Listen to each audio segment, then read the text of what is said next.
नमस्कार दोस्तों, आज संवाद में आपका स्वागत है। आज हम बात करेंगे यूएस गवर्नमेंट के शटडाउन के बारे में और how this is different from the earlier shutdowns. US government की फंडिंग गैप ने एक बार फिर फेडरल सर्विसेज को रुका दिया है। तो इस बार पहले के मुकाबले में नतीजे तेज और इकोनॉमिक इफेक्ट ज़्यादा अ, होंगे एक्चुअली नज़र आ रहे हैं। इकोनॉमिस्ट का भी अंदाजा है कि हर हफ्ते जीडीपी पर बड़ा नुकसान पड़ रहा है और हजारों फेडरल कर्मचारी फरलो या अनपेड लीव पे चले गए हैं, जो शॉर्ट टर्म से लॉन्ग टर्म वर्कफोर्स प्रॉब्लम्स तक ले। इस बार शटडाउन का स्केल और इकोनॉमिक सेंसिटिविटी ऐसे वक्त पर आई है जब मार्केट और हायरिंग फ्रेजाइल है, इसलिए हर हफ्ते इकोनॉमिक इम्पैक्ट 2018-19 में के का जब लंबा शटडाउन हुआ था उसके पहले लगा उसका एक्चुअली थोड़ा अलग पैटर्न था, क्योंकि नुकसान आज जल्दी जो है फ्रंट लोडेड हो रहा है। तो इसमें पॉलिटिकल एंगल भी है डेफिनेटली। कांग्रेस में डिसएग्रीमेंट और फिंगर पॉइंटिंग ज़्यादा तेजी से, जो पार्टिजनशिप है वो ज़्यादा है डेमोक्रेट्स और रिपब्लिकन्स के बीच। पॉलिटिकल लीडर्स के बजट के मुद्दे और फेडरल एम्प्लॉयज ले ऑफ को लेकर भी जो है एक दूसरे को जिम्मेदार बता रहे हैं दोनों पार्टीज। लाइव अपडेट्स और ये जो है इनका चलता ही रहता है कि कुछ ना कुछ जो है ले पे दोनों एक दूसरे पे पब्लिक परसेप्शन को बदलने की कोशिश करते हैं। तो फेडरल वर्कर्स को इमीडिएट कैश फ्लो प्रॉब्लम्स तो हो ही रहे हैं। इसेंशली वर्कर्स काम कर रहे हैं बिना तुरंत भुगतान। तो नॉन इसेंशियल सर्विसेज रुक गई हैं और रिक्रूटमेंट और रिटेंशन पर भी लॉन्ग टर्म नुकसान का खतरा तो बढ़ ही गया है। ये वर्कफोर्स शॉक आगे चलकर जो है गवर्नमेंट कैपेसिटी और पब्लिक सर्विस डिलीवरी को भी कमजोर कर सकता है। तो ये जो है मतलब काफी चीजें हैं जो इस बार थोड़ा डिफरेंट लग रही हैं, क्योंकि बाईपार्टिसनशिप तो बिल्कुल भी नहीं है ये शटडाउन को खत्म करने के लिए। डेमोक्रेट जो है अपना एजेंडा चला रहे हैं, रिपब्लिकन्स अपना एजेंडा चला रहे हैं। दोनों चाहते हैं कि मेरे हिसाब से काम हो, तो वैसा तो चलेगा नहीं। और आम आदमी को, आम वर्कर्स के बारे में कोई नहीं सोच रहा है। तो मतलब परिस्थिति काफी खराब है। और आजकल के जो जियोपॉलिटिकल टेंशन्स हैं, सब टैरिफ की मार और इन्फ्लेशन, तो सब देखा देखी तो देखें तो मतलब परिस्थिति बहुत अच्छी नहीं। और ये इसके बारे में कोई नहीं सोच रहा है, तो विच इज़ वेरी सरप्राइजिंग और दुखद। तो चलिए इसी पे बात करते हैं और आज का शुरू करते हैं संवाद। हाँ पर मैं आज 15वां दिन हो गया ये शटडाउन का। 1 अक्टूबर से start, today is 15th day और अभी तक मूवमेंट पॉजिटिव, स्टैंड स्टिल वाली सिचुएशन। पहले लगता था कि भाई मैं shutdown, government shutdown is not that big deal in this country, होता रहता है कभी कभी, बट इस बार थोड़ा सा डिफरेंट है डेफिनेटली।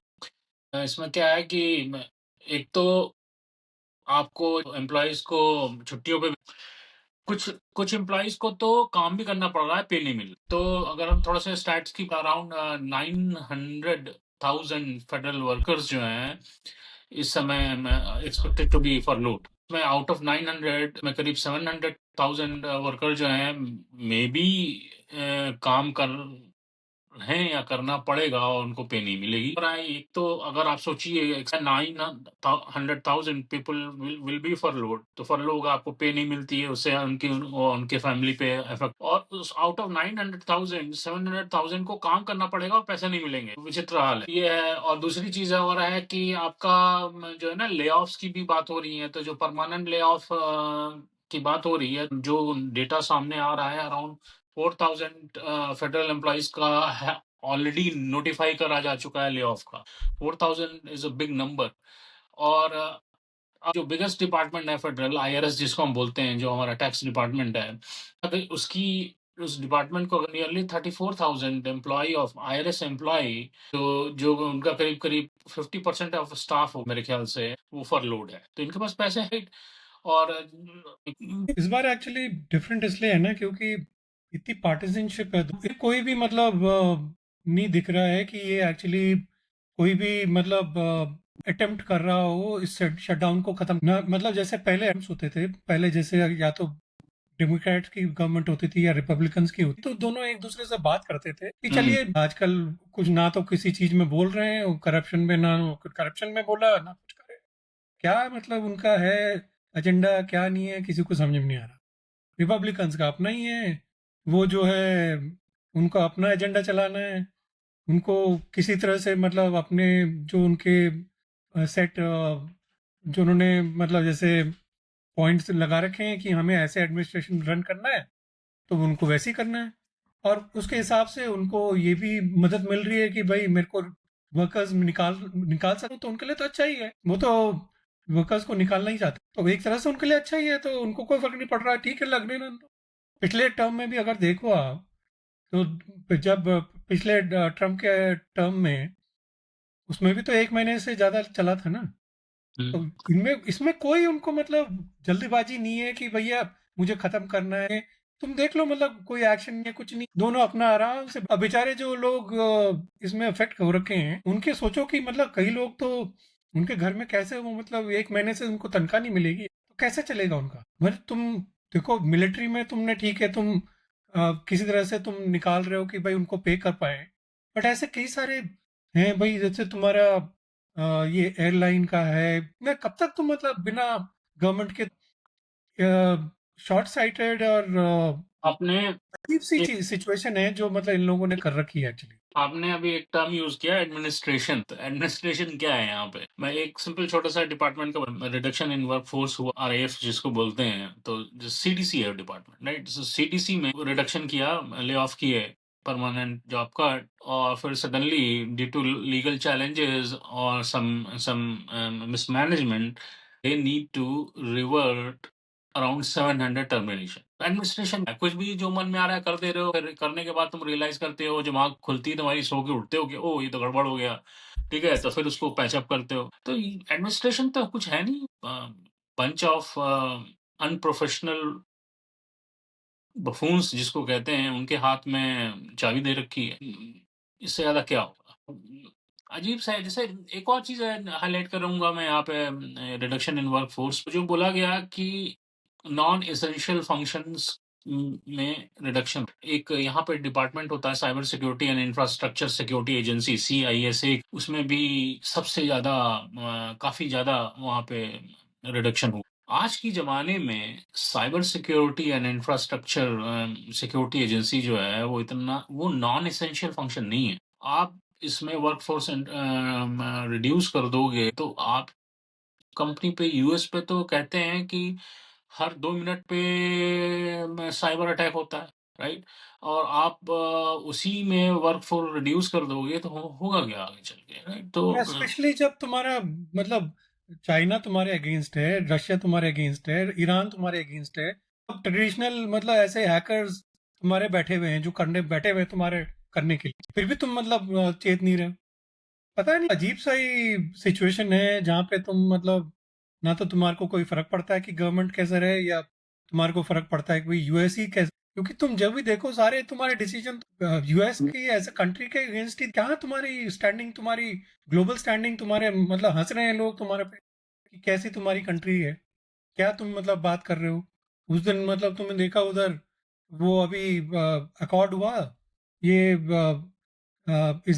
इसराइल और हमास का शर्मन शेख में, इजिप्ट में, जहाँ पे ना तो हमास है वहाँ पे, ना इसराइल है, और सब जो है बड़े उसमें कह रहे हैं कि भाई हाँ बहुत अच्छा अकॉर्ड हो गया। और ऊपर से क्या हो रहा है कि सब जो है चमचागिरी पे लगे हैं, सबसे बड़ा चमचागिरी जो करी है वो शहबाज शरीफ ने करी, पाकिस्तान के, जो बुट लीगिंग पे लगा हुआ था। अरे पूरा वो तो मतलब पाकिस्तान तो खैर इसमें क्या, ऐसी चमचागिरी तो मतलब मैंने आज तक नहीं देखी किसी, वो तो और वो खुश हो रहे हैं कि भाई हाँ बहुत अच्छी बात है। हम लोगों ने, आई रिमेम्बर जब पिछले बार इस पे डिस्कस किया था रमेश, तो हमने इसका इम्पैक्ट भी डिस्कस किया था, इम्पैक्ट जो इकोनॉमी और पब्लिक सर्विसेज, जो गवर्नमेंट सर्विसेज हैं, और हमने ऑन जो नॉर्मल पब्लिक है, हमने इसका थोड़ा सा एक एक और चीज देखते हैं रमेश, जो पिछली बार हम लोगों ने डिस्कस नहीं किया था, कि जिसका पॉलिटिकल और इंस्टीट्यूशनल इफेक्ट क्या होगा इस लॉकडाउन से ना। आपका लीगल बैटल्स एंड कंटेंशंस हैं, जैसे आपकी unions and democratic law makers जो हैं वो दे आर चैलेंजिंग मेनी ले ऑफ्स, जॉब इनकप्ट हो रहे हैं, उसका एक इम्पैक्ट है। एक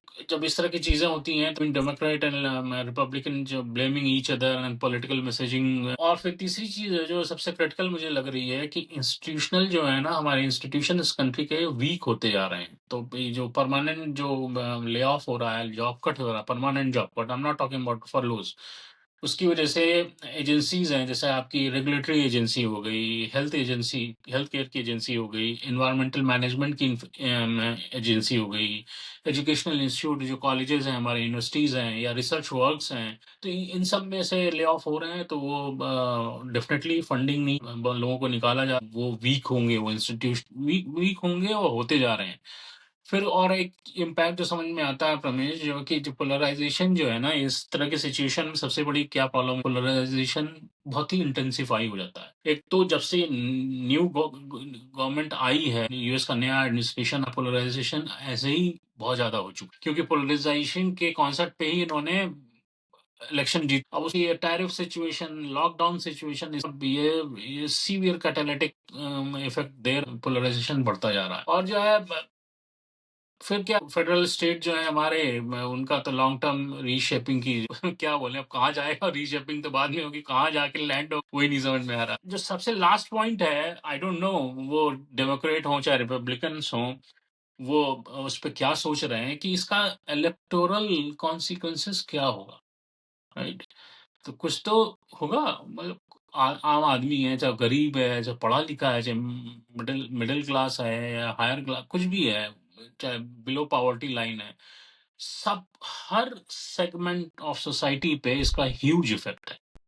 तो कहीं ना कहीं तो इलेक्टोरल कॉन्सिक्वेंस होगा। अगर डेमोक्रेट्स ये सिर्फ हैट लगा के बैठ के सोच रहे हैं नहीं नहीं नहीं, ये इनको तो रिपब्लिकन पे फर्क आएगा, तो अपना वो जो है इस तरह की चीजें हैं जो मेरे दिमाग में आती हैं। अब पता नहीं इनको, इन लोग क्या सोच रहे हैं, क्या नहीं कर रहे हैं। भाई क्रिटिकल फेज है, country is going through a very critical phase. Problem ये है ना कि एक्चुअली तुम्हारे जो मतलब अगर तुम्हारी कंट्री की जैसे स्टैंडिंग अगर स्ट्रांग होती इस समय, तो तुम मतलब फिर भी चलो इस समय कर सकते थे। प्रॉब्लम ये है कि भाई जियोपॉलिटिकल तुम देखो, इतनी हेडविंड्स हैं, टैरिफ्स की वजह से इतना इन्फ्लेशन जो है बढ़ रहा है। तुमने सारी कंट्रीज जो भी मैटर करती हैं, चाइना, इंडिया, रशिया ने अपने अगेंस्ट किया हुआ है टैरिफ की वजह। कनाडा, ऑस्ट्रेलिया, जापान, लो तुम साउथ अफ्रीका, सबने मतलब खिलाफ मोर्चा। तो तुम्हारा कोई भी मतलब मदद करने को तैयार है, तुम्हारे को मतलब प्लीज करने के लिए। कुछ से जापान ने बोला हम 500 बिलियन का, बट क्या होगा, कौन करेगा वो इन्वेस्टमेंट? कोई मतलब तुम लॉजिक दिख रहा है कि बोलेंगे कि हाँ हम 500 बिलियन, तो जिसके 90% तुम डिसाइड करोगे तुम कहाँ पे इन्वेस्ट करोगे। ये कोई मतलब कोई भी कंट्री जिसकी हालत खराब है खुद, पहली बात तो वो अग्री करेगा?